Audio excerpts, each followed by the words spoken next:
Welcome, fellow travelers. I'm Yokai Theater, and I'm joining Chivery and Vertec at the Golden Feather. Come on in, grab a seat, and let's share some tales of adventure.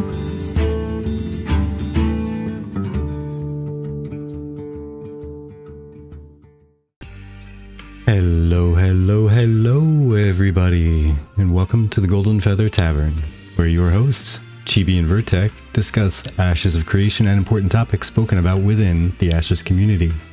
Every week, we invite you, the viewer, and a special guest to pull up a chair, grab a pint, and join the conversation with us. Today is the 15th of December, 2023. We're on episode 191. Another year ends, 2023. And our traveling bard joining us today is Yokai Theater. How are you today, friend? Doing good. How about you guys? Doing good. Glad to have you in the tavern with us tonight. I'm always happy to be back. I'm happy to be back today, and I'm always happy to be with you guys. Chat's already loving the absolute seamless yokai integration that we got going on here. That was actually the plan. This is why I wanted to make the podcast overlay be VTuber friendly, because then I can do cool things with people like yokai. Yeah. Well, what do we got on tap for today?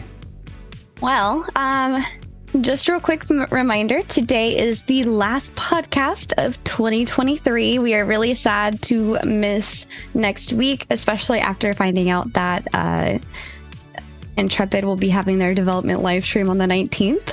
Of course, right before we go on holiday break on the 20th, but you know, it is what it is. So tonight, we're going to be talking with Yokai about Artisan Systems, gameplay preferences, and community hot takes and quality of life topics. I'm very excited for that. So yeah, Yokai, for those who don't know, who are you? What do you do? Where'd you come from? Where are you going?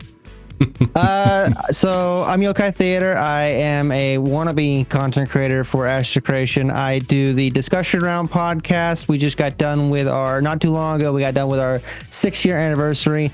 Nice. I like to say that we're the longest running podcast. I think you guys are a lot more popular than we are, though. I love you guys' podcast. Yeah, I did the discussion round podcast. We just had Steven on for our 6-year anniversary. A bunch of interesting questions there. We learned some things. I'm also a long-standing PI member, one of the original PI members for Ashes Creation. I used to stand in the chats all the time for that, and I'm also one of the leaders of the Guild Envious. Nice. Which we just had DA on recently. So I was gonna say, I think I've heard of that guild before. May have seen maybe once or twice. Maybe once or twice. Nexus ain't no slouch either. No. Nexus is one of the big boys. We try. Well, I don't know about big boys, but we trying to be in the community. Yeah. We're out there. We're existing. We're doing stuff. Yeah. Floating around, hanging out. So, tell us a bit about your show. Like, what kind of topics do you usually try to cover in there, or is it wild and crazy, anything goes? Generally, we try to stick to like specific topics. We go in there with topics in mind, but we don't. It's a large thing of tangents. We try to do like you guys do and try to have a more community presence. We go over the news topics, whatever is relevant for that week or month. Whatever's going on, and then we'll also go to the forums and see what's the community talking about in certain things. But there's not really any real line. Really, like this is the last one. We were all over the place with tangent talk and stuff like that. But I kind of like the craziness. Yeah. There's something freeing about being able to. Yeah, exactly. Something freeing about the chaos.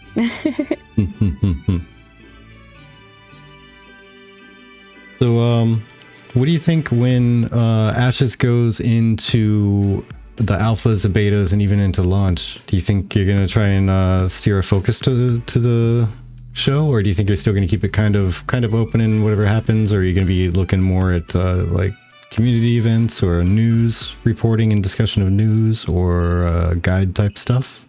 I have I for my YouTube channel, I do, which is also called Yokai Theater. I plan to do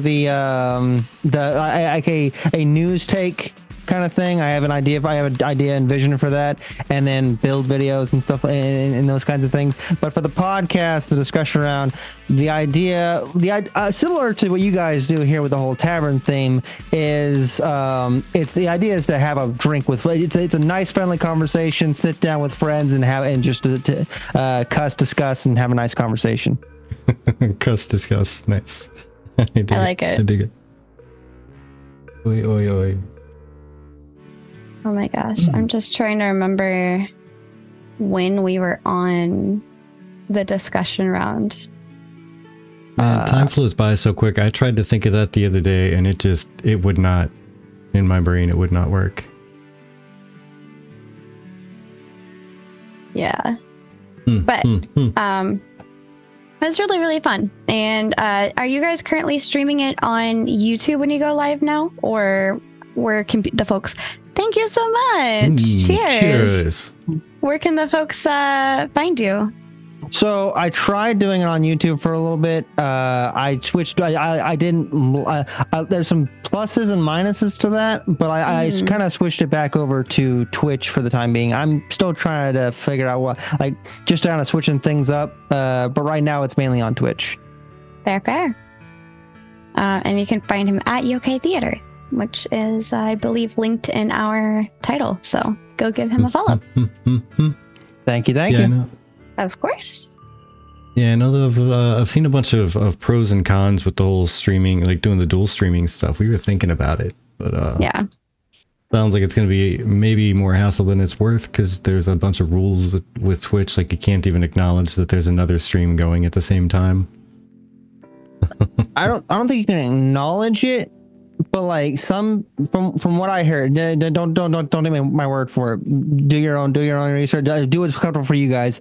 But from what I hear is like that's a rule Twitch has, but I don't think anyone's really no one they haven't enforced it yet. So like it's something a lot of people are doing to grow themselves and grow their channels. Yeah, I mean, here's hoping it kind of stays like that. I'd almost be afraid of getting one of those like preemptive strikes. Like we're gonna start cracking down on it, and you're one of the first wave. Congratulations. That happened just recently with the yesterday they had put out a change to their policies on Twitch, and a lot of VTubers were doing some risque type content, and then today they changed it and a lot of people got banned for it. So gosh. That's you guys are playing it safe. Yeah. yeah, that was a quick rollback. A really quick rollback. Yeah.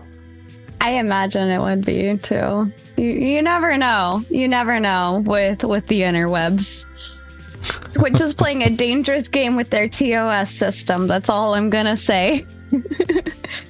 But with that being said, real quick off the top of your mind, and I have to say so far this year, because unfortunately I planned for this to be the last podcast with the hopes that today would be the last podcast or dev stream for Ashes. So unfortunately I had this one already.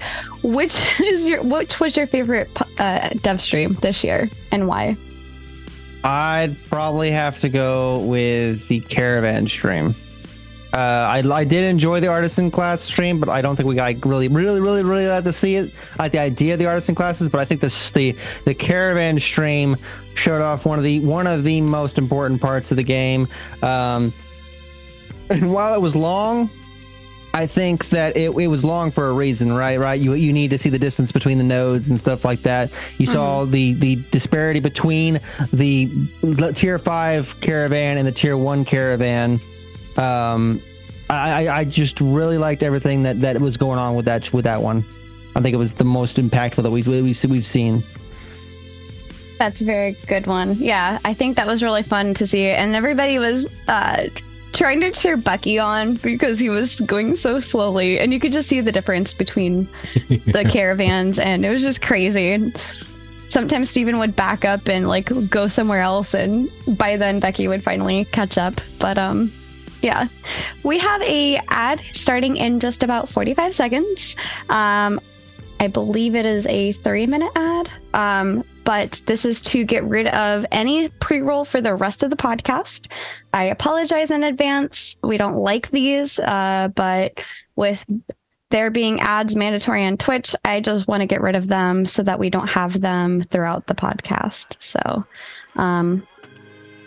yeah, with that, I suppose, which one do you want to start with for a topic? Artisan system ideas, gameplay preferences, or community topics? I have the artisan system, so if you're asking me, then I probably go with the artisan one for opener. Perfect. Oh my gosh! Okay, Wait, okay. hold on. What just happened? Raiden? Whoa! Whoa, what did happen? Chappy, thank you so much Hello. for it. 1,600 bits, I think, just now. Thank you so much. Cheers Holy to that. mackerel. And then Twitch, 300 added 150 bits to Chaffee's chair. Bonus bits unlocked.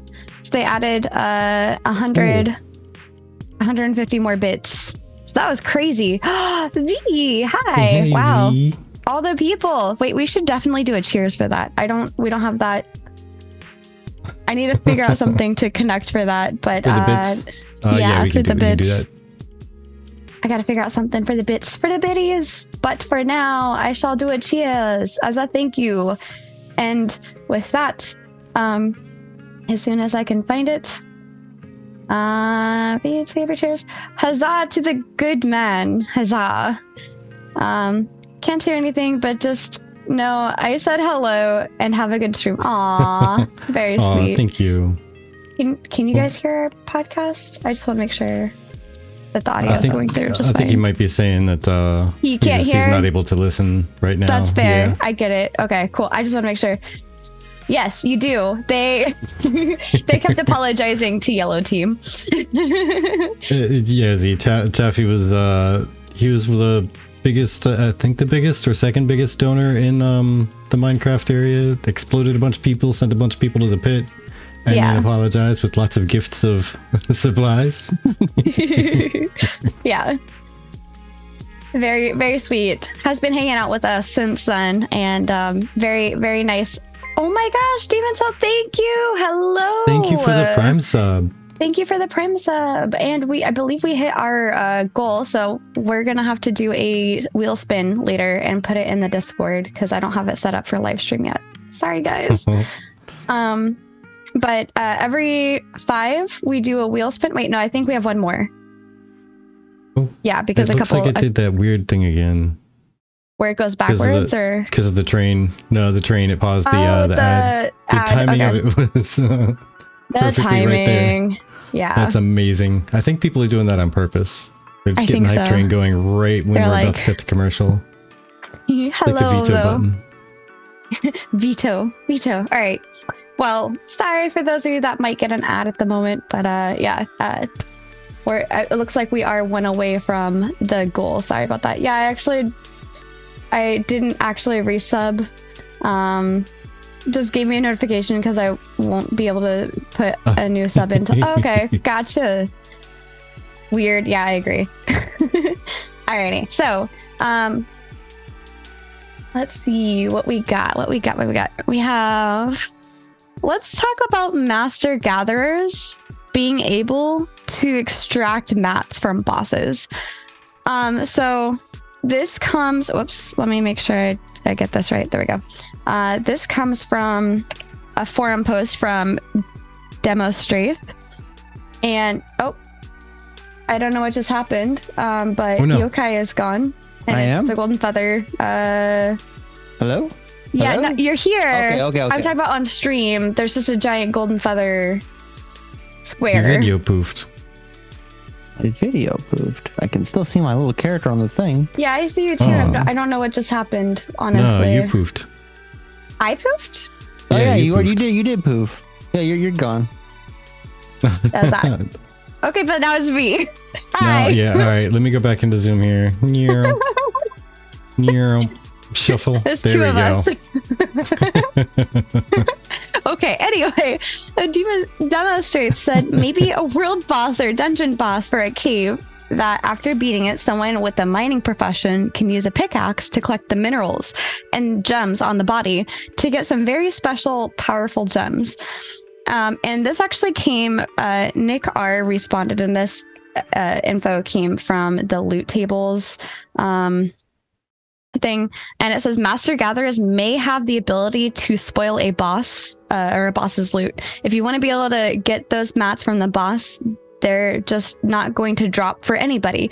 There will only be a drop for a master gatherer who is capable of extracting those resources from the creature itself. The reason why we say there's a lot of interdependencies between the crafters of the world and the raiders of the world and our PvPers of the world is because we don't want the house or to house the capability to attain these things all within the adventuring class. We want there to be an influence necessary from the craftsman's guild to come in to either come and participate and spoil the boss and gather the goods or something along those lines. Yeah, Discord servers are being wonky right now. Yeah, they are. Wonky. But yeah. That topic? Oh my gosh. Yeah, go ahead. Sorry. So I 100% agree. I 100% agree with the having that for a thing. It's not like I think we're gonna be fine even if we don't have it to where we can mine out the bosses. I think it'd be a really cool mechanic. I think that they have the interdependencies with the resources that are in the dungeon and possibly spawn in the boss room and whether you can mine the boss or not, and then the blueprints. But for that specific topic, we see it in other games too, like where you and inside a lot of forms of media where the boss is mineable. Like it's a very popular thing in Monster Hunter for an example, where you can either mine bits and pieces off of the boss. I don't know about specifically Mastercraft. I think like based on the dungeon's difficulty, but being able to mine off the boss if this thing mine the boss itself, if it's a stone golem, or use it as mechanics to in the raid fight, like you have to mine this and then feed it to the monster or whatever have you for a mechanic. I think there's a lot of ways to implement artisan classes into a raid. Mm-hmm. Yeah, I've always liked when there are ways for gatherers to get something off of some bosses. Like you fight a giant plant monster and it would just make sense that some kind of herb collector would be able to grab something off the boss, right? Do something with it. Agreed. Yeah. Mechanical bosses, all that kind of thing. Excuse me. Right. Sorry. I thought you were done. I didn't mean to interrupt. But yeah, I do think that would be really interesting to add in. I think it's important to kind of have that mesh between your artisan class and the real world for the rest of the game, instead of it being like kind of secluded from each other is I think what I'm trying to say. And it's interesting that it's like a master gatherer. Potentially. Like I said, I almost prefer it not to be solely the master gatherer. Like it's based on purely based on the dungeon's difficulty and stuff like that. Whether the master gatherer whether the master gatherer thing is like what they specifically want, like, oh hey, only master gatherers can go in, master gatherer and grandmasters can go in and gather from the boss, or say it's a Shadow of the Colossus style boss. You guys are getting a lot of stuff. Oh my gosh! Whoa, thank you, Abarat, thank you. Yes. Wow. Yeah, Abarat resubbed and then thank you so much. Out 10, and that actually. That takes us to 2 wheel spins and a bonus lethal company. So, congrats. Man, we're gonna get the wheel spinner thing in place just in time to do like 3 of them right off the bat. Yeah. Cheers. Oh my gosh, that's so exciting! Thank you so much. Thank you so much. I apologize. I didn't mean to interrupt you. No, all good. You guys, that's what interaction with the community and stuff like that. But like that's really cool. But like Shadow of the Colossus type thing. We know about, like, we've heard about the giant treant. We've heard about like all the like the large style monsters they want. I think it'd be cool for like a Shadow of the Colossus type of thing, or a monster type thing.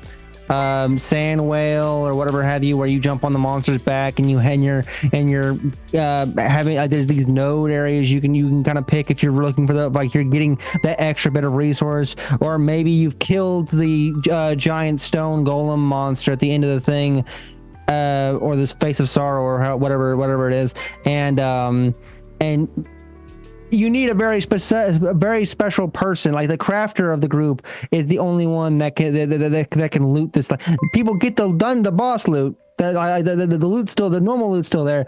But if you have the crafter specifically for that dungeon, whether it be like a Bylante level plant monster or giant rockfish, they can gather a little bit extra from the boss. Right. Sir Huntington says Intrepid should have Highlander events. Everyone rolls up into an area, and every kill you get makes you 10 to 25% stronger until there's only one. Sounds like a BR almost. I think that would be a cool, like a mechanic specifically for one dungeon. Oh my gosh, Basil, that sounds both cool and gross all at the same time. Oh gosh. Pulling splinters says, from the ogre feet. Yeah. Harvest wood from between the toes of a large ogre that's been stomping on trees. Oh my gosh. Probably that tree boss. Good evening, everybody. What did I miss? Oh, not a whole lot. We've still just started. Welcome in. Still getting it going. We were just talking about Master Gatherer's mining mats from a boss. So let's continue on the boss vein. And this is also from Demostrath. And this says, not sure if this will be a mechanic implemented or not, as I haven't coped enough in scanning the wiki. But if it isn't, I think it'd be a cool idea if world boss's death, for example, after killing an earth dragon because of their blood, begins to affect the earth, or something made special, like a special type of flower or other resources spawn for a limited amount of time.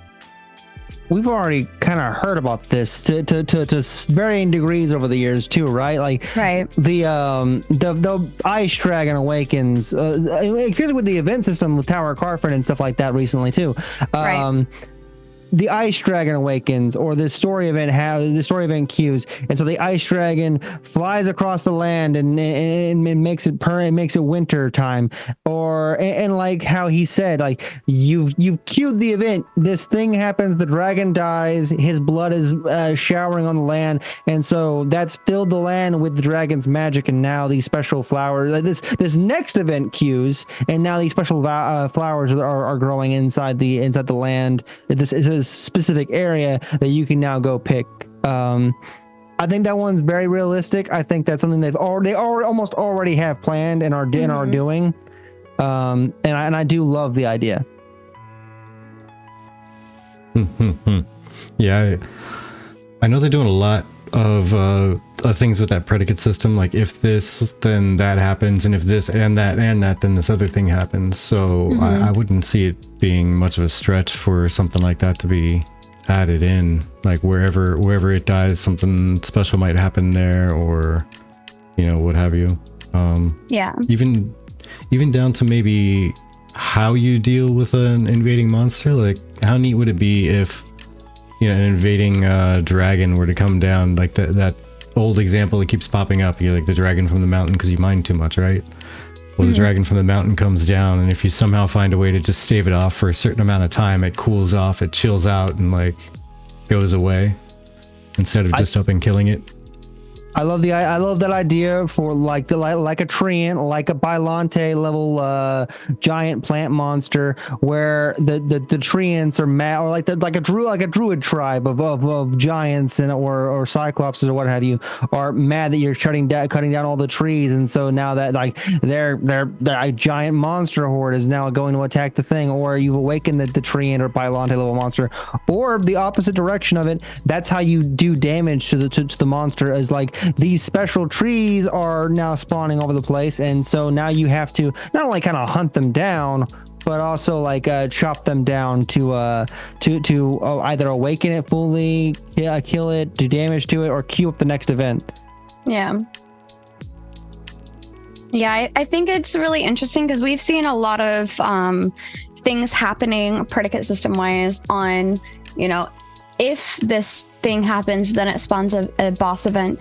But I like the further step of, well, what happens after we kill that boss? You know, like how will that affect things? Like, I think this was talked about before one of the previous years. I forgot that it's been so long already, but something about like if there was like a bear boss or something and you kill it, then like the rest of the bears leave, and that affects the environment around you in terms of the fauna and the animals and everything. And I think that has a lot of environmental effect. And I think we chatted in Discord the other day about environmental warfare and how like over farming something could be almost used to affect a node and its success almost. That's been a hot topic since they first started talking about the trees chopping down and it taking forever. But last year when we first started getting the artisan class tree chopping and environmental gathering video, and we saw the tree growth cycle, he said that the trees take time to grow and you can over harvest and stuff like that, and it'll take time for trees. That topic's been a thing of like the environmental warfare. And then like even with this recent artisan class stream, you have it to where the corruption can creep in, and so resources can turn corrupted. You have like both sides of what you just said. Right. Very, very prevalent. Yeah. I'm very excited.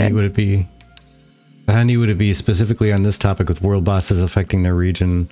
What if there were things like the treant and whatnot that was being talked about before? If there were different ways to deal with them, and one of them was a peaceful solution brought to them by say a representative from the node, and depending on what you did, like if you fought the creature that came after the node and tried to attack it, then it would escape. You wouldn't defeat it, it would just stop attacking. But the next time the node gets sieged, they're going to help the people trying to siege it. And if you have a peaceful solution and you just get them to leave you alone and make a deal with them, so to say, then if your node gets sieged for a certain amount of time, that they would help you defend the node. I love that idea. Having like other peaceful ways of what if you got a relic because you help plant tree? You stopped the monster horde, and because the secret method that was peaceful, where most people would just go around chopping trees and like destroying things and kill the boss, because you're the group that picked the more peaceful option and everyone agreed upon it. Your node got the treant snapped off one of his twigs and offered it as a peace thing, and that was a relic that unlocked special things for your node. Never know. Yeah. And speaking of like attacking things and things like that, with being able to do a lot of these things, your artisan skill tree is going to be something that's going to be important. But this next one from Wendigo Actual had an idea about your artisan skill tree being affected by your primary class skill tree for like your primary secondary classes. And so Wendigo Actual says, I've seen someone say the words arcane blacksmithing recently, and I instantly fell in love with the concept of making it. So certain classes or certain archetypes perhaps could interact with your masterwork artisan classes. Like say if you were a lightning fighter, then you could become an arcane blacksmith of the storm.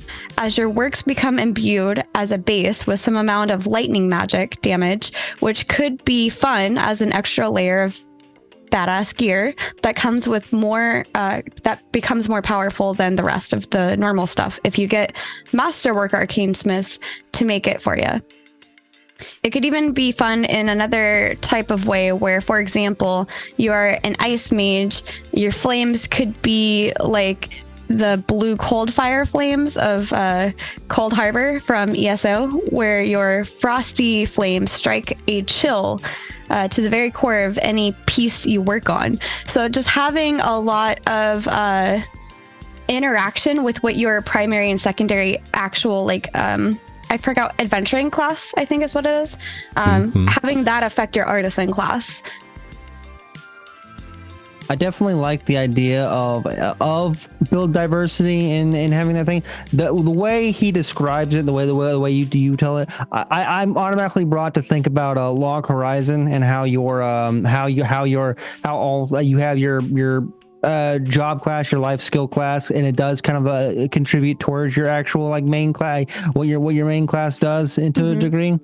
I like the idea of more utility-based skills and stuff like that, or an interdependency between the things. I don't know the way he describes it, though, almost more so fits a meta. It'd be hard to tell, because people that meta game are going to want to you can only craft the flaming sword if you're a mage / summoner blacksmith type thing.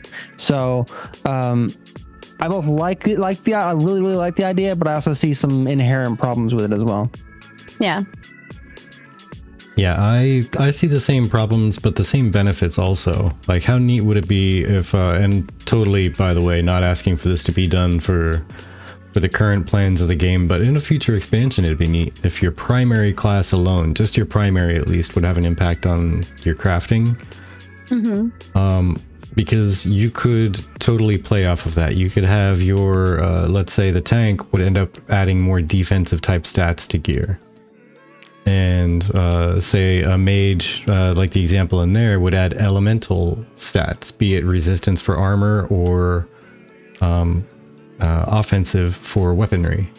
And ranger would obviously have things for like range and whatever stat most benefits a ranger for their type of play, be it like crit or maybe accuracy or something, etc., etc. Have some kind of beneficial stats that maybe only your primary class could actually convey over with enough use of your craft and experience in your adventuring class.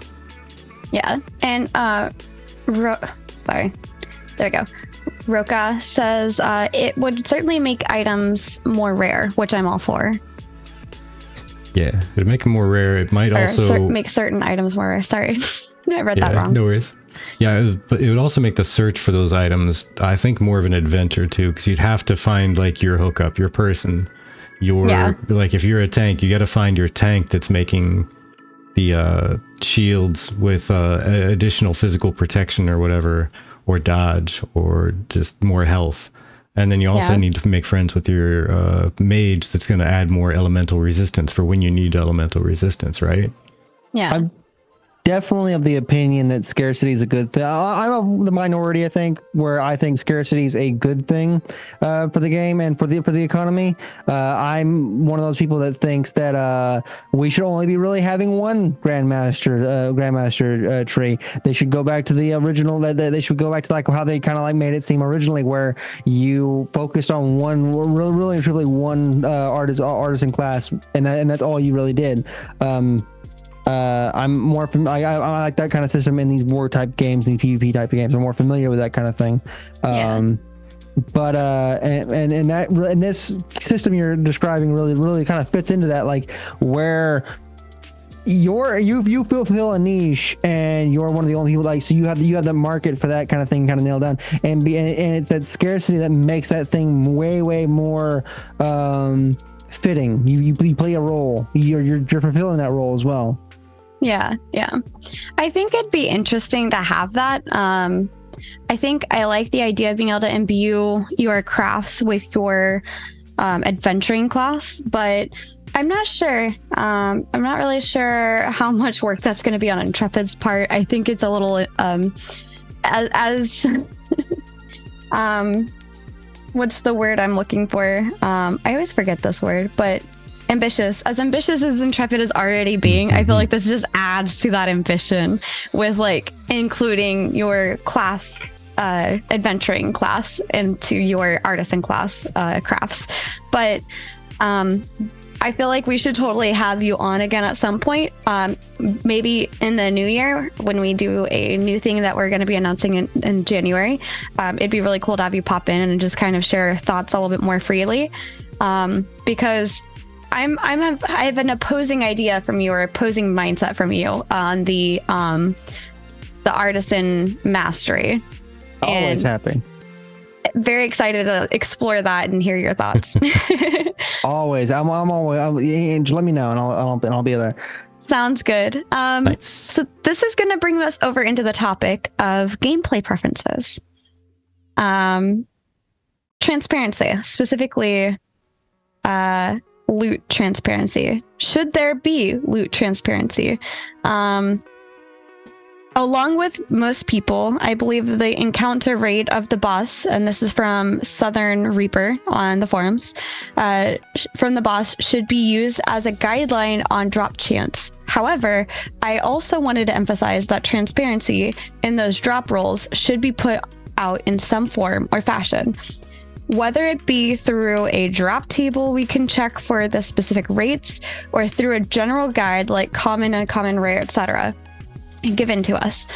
If the rates are known, I feel like that helps in making a decision on if the boss is worth grinding for that one particular drop for people, or if they would be better off going to grind a smaller or a similar drop with a higher drop rate somewhere else.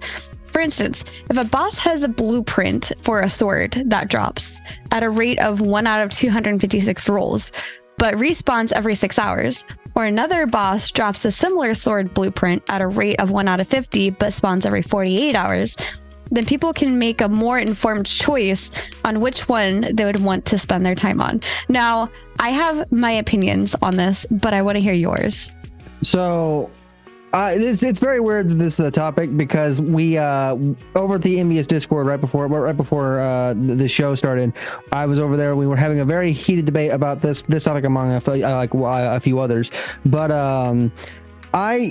I disagree. I disagree with the entire thought process. You don't want to take. There's something we said for discoverability. You should go into a raid, into a dungeon, into a boss fight, and or go out and farm monsters and discover what those things do. If the information's right in front of you, it's very convenient. Don't get me wrong, but it takes away the discoverability. And there's something, and that's something we've lost with the internet, and that's something we've lost over the course of time with MMOs.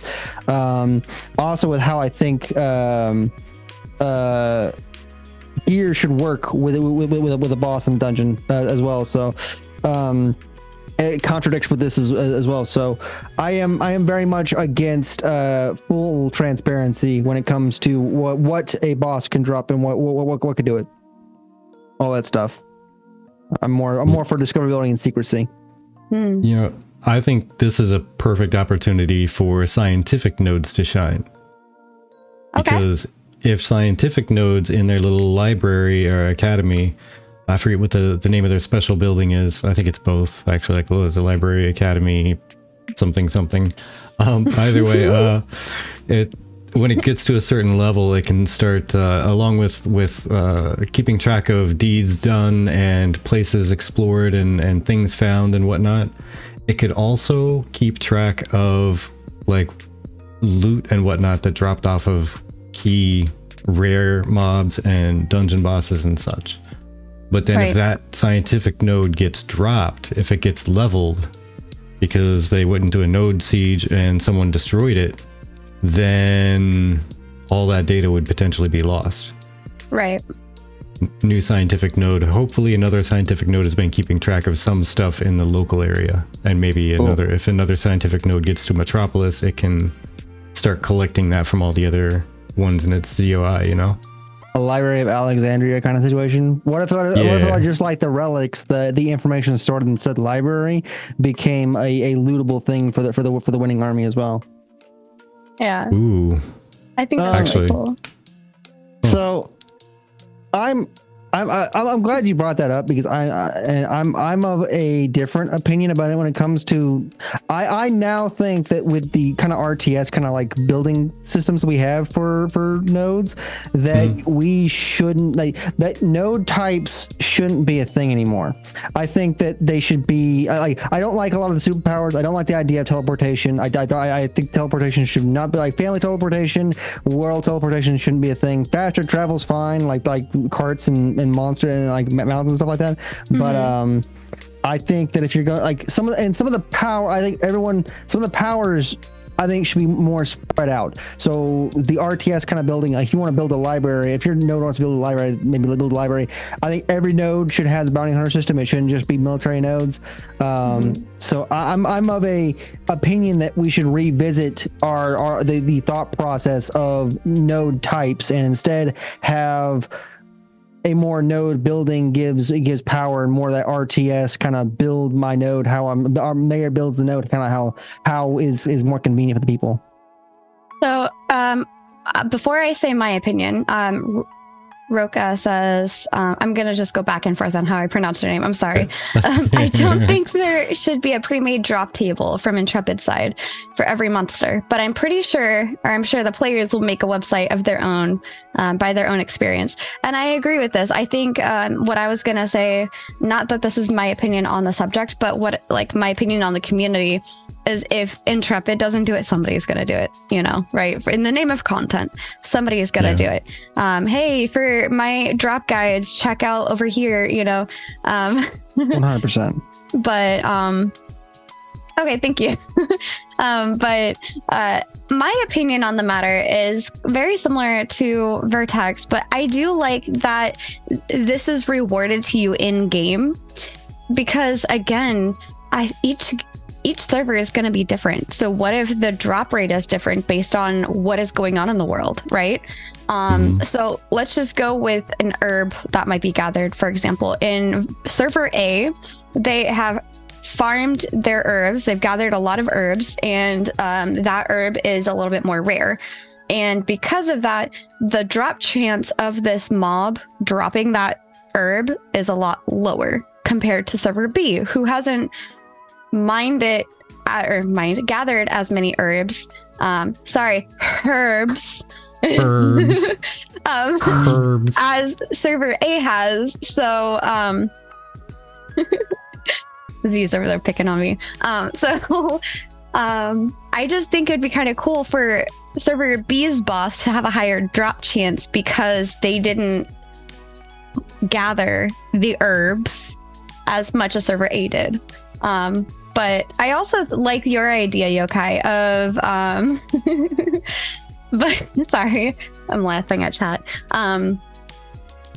I also like Yokai's idea about the node system. If you have a scientific node that has gathered X amount of data from playing and farming and fighting these mobs, and then you go to siege that, it's kind of almost like the winner gets the spoils kind of thing, and you get to have like a portion of the knowledge before it gets wiped. So it's almost like the whole, like, this is what we could recover from their archives before everything else went to flames. Or vice versa. How cool would it be for your window of preparing for a siege is trying to save a portion of that data that you can take with you to the new node? 100, yeah, 100%. I agree with that. To the thing about like the content creators. The content creators will make the drop table thing. Someone will make a website. It'll be on the wiki. It'll be posted on the wiki because Lex does such a good job. Curating the wiki and stuff like that. I still think that's part of the discoverability, though. I do like the idea of it being stored in the thing, but I also think that also, because that's a member of the node reporting back to the library and curating that information. Again, that feeds into the discoverability of the node. They're sharing that information with the library.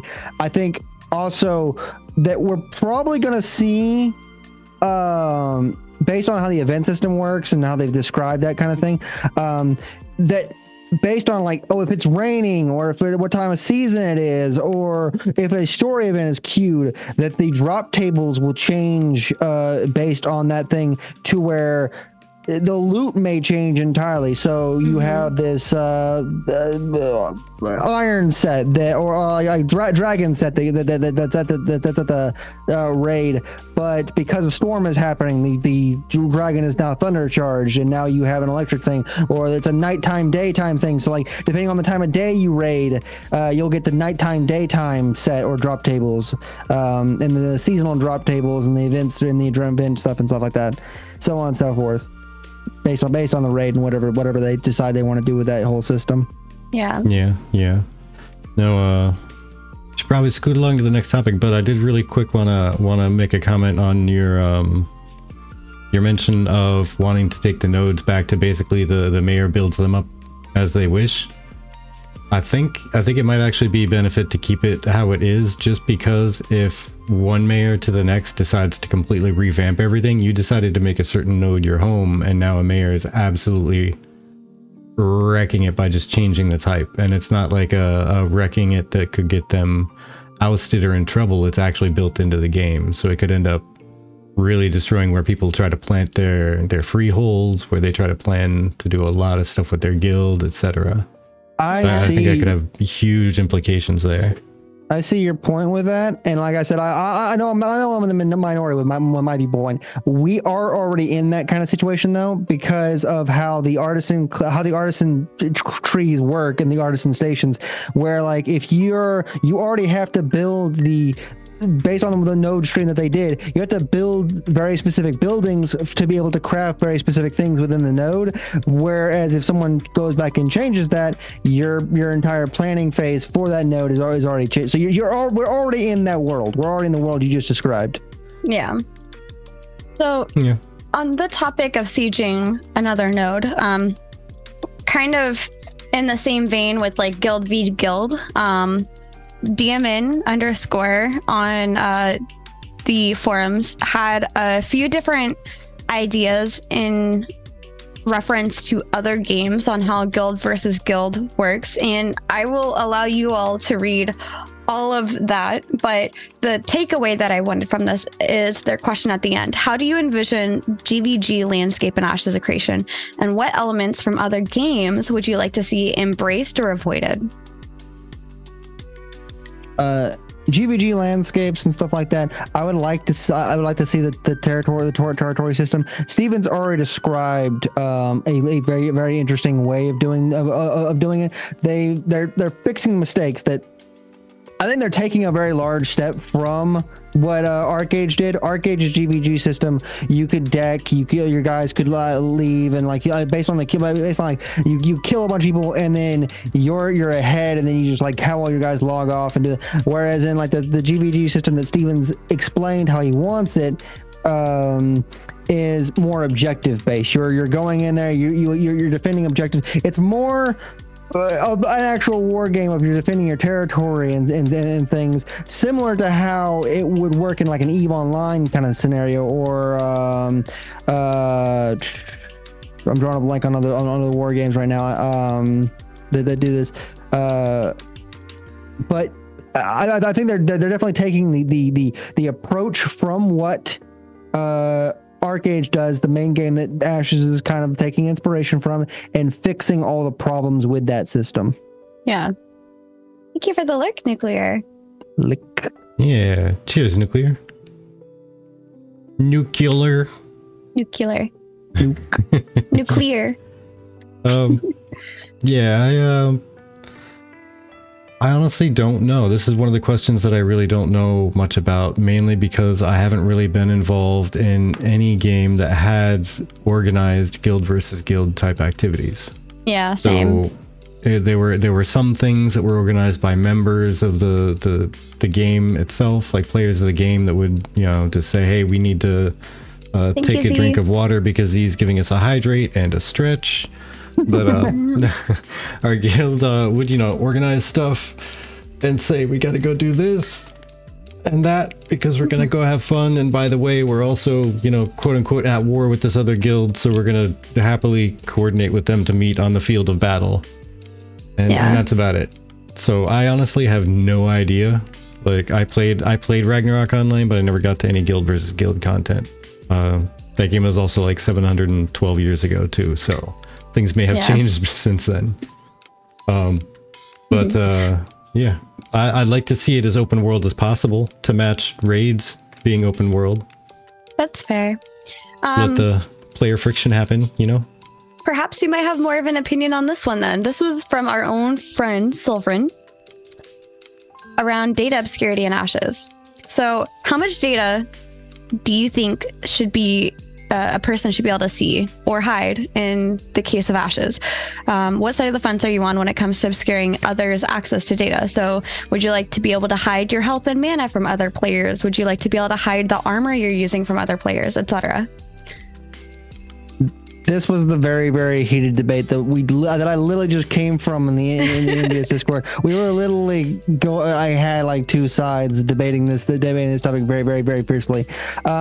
Personally, I don't want to see the health bar above somebody's head. I don't think Steven wants it either. He has the name plaque thing. I would like to see where you can ambush somebody in the dark instead of having a gigantic health bar or nameplate above their head that kind of reveals where they are. And I'm a Monster Hunter player, so being able to like see like people's health, like not seeing the enemy's health is kind of like a plus to me as well. In terms of like being able to see people's what gear they're wearing, there's pluses and minuses to this. I think that I prefer a system in a perfect world. I prefer a system where you don't see where you don't see the loot, the gear someone's wearing. I think it allows people it allows the person that's doing the discoverability, someone that's building a build and stuff like that, to have like that they've gone through the thing of tier theory crafting. They've gone through all the research. They found the perfect set, and so now someone can't just look at their set and try to copy them, kind of thing. But that doesn't always work, right? You're like if a set's broken, if a set's if there's a bug or an exploit with a thing, it helps that other people can see what the build is and be able to point out like, hey, that thing's not doing what it's supposed to be doing. I need to report that, or like more people know about it, so it gets reported faster, or more people are using it. Whether like so not only one person has a monopoly on the knowledge, kind of thing. Mm-hmm. It also is more friendly to the casual audience, right? Because the example that I just gave of like having that doing the research and having the build diversity thing, that's not something for everybody, right? That's something for the more hardcore, like no lifer audience. Like the more casual audience, I think it's more friendly for them to be able to see what somebody's build is. Yeah. Mm-hmm. Fair enough. Now, I am of the opinion with this stuff that I don't need to see specific stats and everything for somebody unless they feel like sharing them. So it'd be kind of cool if they wanted to purposely say like, hey, let me open up my stats for someone to see. Let me open up my armor stuff for people to see and all. But outside of that, if you think about it, in this real life place, and even honestly everywhere except anime, you can get a decent feel for what kind of shape somebody's in after they take some hits, right? Mm-hmm. You may not know how many hits they can take, but once they take a good number and you start to see them like they're bleeding from stuff and their eyes are drooping and they're starting to like stagger, you get a good idea on how healthy they are, right? Visual clarity, you should definitely have some kind of an indicator on how healthy they are at that moment. At any given time, you should have a decent idea. Now, as far as like specific numbers, no, you wouldn't know that. You would just have a general idea. And I think the color coded and cracking health bars they were talking about might be a decent way to do that. I don't know. I like the idea of it, I'll say, but we'll see how well it works. So, you know, I didn't know how I felt about this topic originally. But I recently have been playing, it's completely unrelated. It's not even an MMO. I'm pretty sure it's, I don't know, a roguelite maybe? I don't know. But it's called Death's Door. You have no health bar when you're fighting enemies. You just can tell how hurt they are because the enemy's body itself begins cracking. And so sometimes it's easier to tell how much health an enemy has. And other times I'm like, oh, I don't know, is it almost dead? And then I hit it one more time and it does like the whole slow down thing to show that it was the last hit. And it feels amazing every single time. But this kind of also brings me back to D&D, right? So when you play tabletop games and role-play games like Dungeons and Dragons, Pathfinder, there's no health bar when you're playing. You don't see that. The DM sees it. The game system will see it, but you as the player don't see it. And it's up to the GM to kind of express like, oh, as you attack it with your daggers, it starts bleeding profusely and it looks on the verge of death. Like that's a good indicator of it's almost dead. Versus you hit it and it now has only 12 hit points left, you know, but also as a GM, I kind of do my best to be like, it's looking pretty bad. It's looking like it could fall over any moment to kind of indicate like, don't go heavy with a big spell on this thing. It's almost dead. Like, don't waste that spell slot, basically. Yeah. But I don't know. I'm very interested in seeing how it would work in Ashes of Creation. So very excited. Yeah. I like being able to like see people's armor, even if you can't see stats about it. Like it should be, you should be able to identify it by vision and say, hey, I've seen that armor before. That looks like insert whatever armor. Now you know what they're wearing, even though it didn't spell it out in letters and stats and everything for you. I know there are a few members of the community that don't really like people being able to inspect their armor and things like that. It's considered a little invasive, invasive and elitist, right? Because like some raids and wars will literally tell you can't come into our thing because you don't have the right thing, and so people like to hide that stuff. There's arguments on both sides for and against it. That's fair. I would mainly want to hide it because I'd want my cosmetic to show through because I worked hard to put together an outfit. Yeah. That's the only reason I'd want to hide it. No other reason, honestly.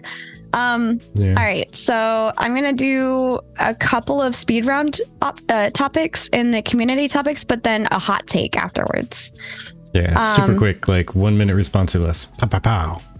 Yeah. So our own Sneckers, Sneckheck, inspecting armor should be for guild or family only. I like that idea, actually. That's a good idea.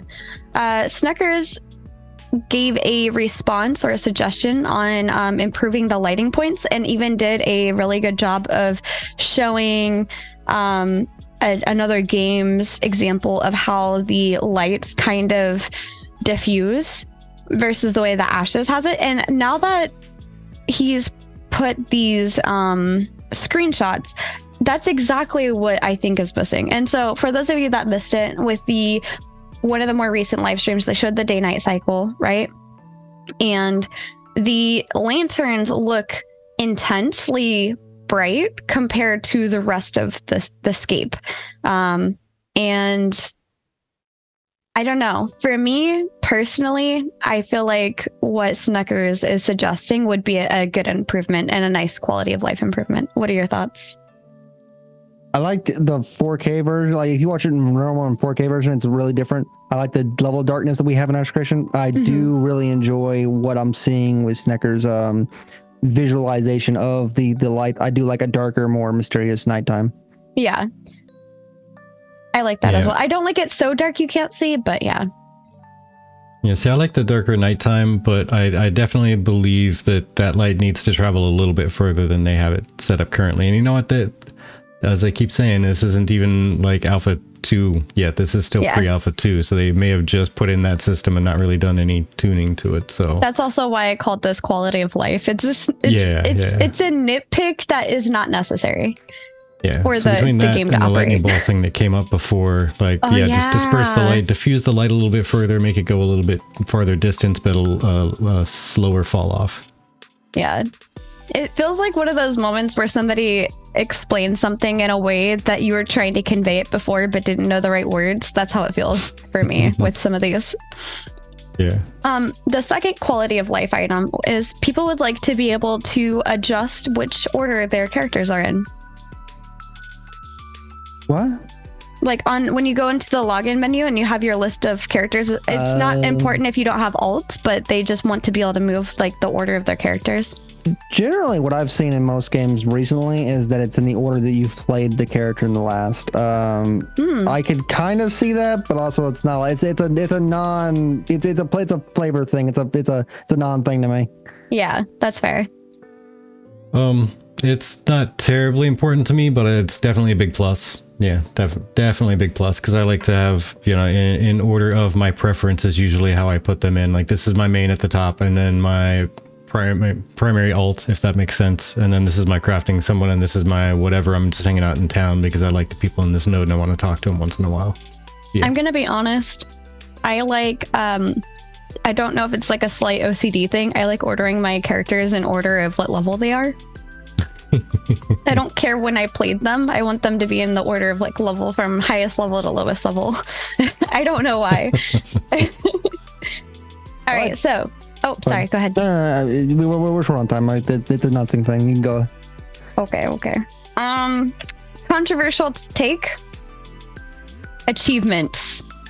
This is from Taku on the forums. We don't need achievements. They're a waste of time.